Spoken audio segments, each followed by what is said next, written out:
we've learned that the longer that we wait to speak out, the more it will feed them. They are a cancer, and they will it it thrives on silence of free people. When free people do not exercise their right to free speech, it will feed the cancer that is the communists and the haters, the racists, the militant racists, meaning the blacks in the urban areas that hate the idea of any white person. They have been drinking this ghetto Kool-Aid for ages, and it's all they know now. They're drunk on that Kool-Aid, and it no longer correlates to any civil rights imperatives.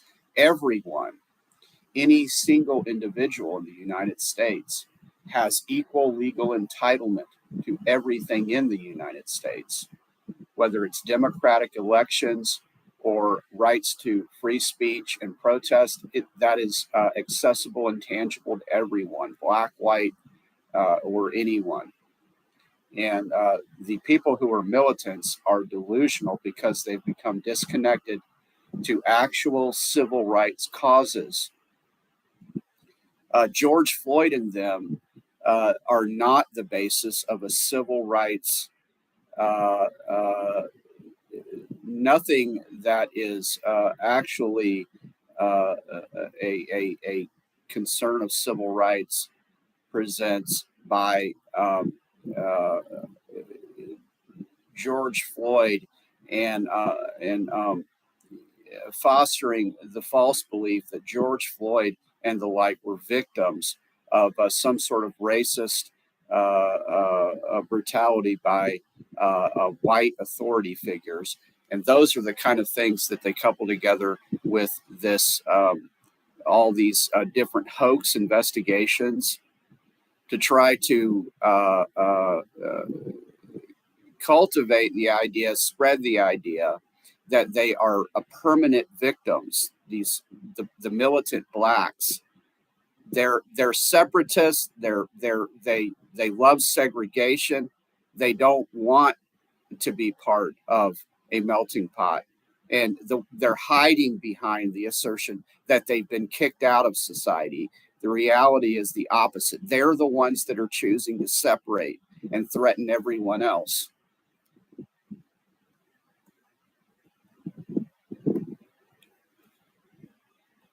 So the Black Lives Matter and the other terrorist organizations are hiding behind the false victimization that they claim as a way to be, they want to be allowed to assemble themselves in a militant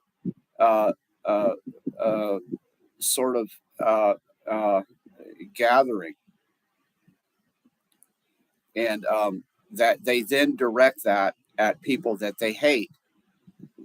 So they're on a continuum with these false investigations.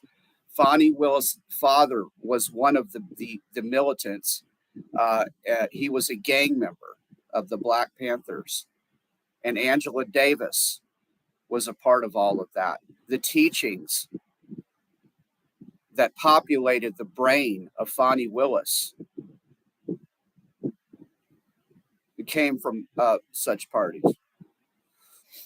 So it's what she's always known.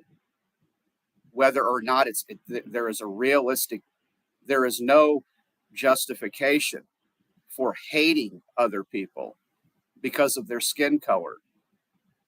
And Fonnie Willis and them, the people that are on that continuum, are people simply that hate white people, who are not subservient and don't react to them based upon fear.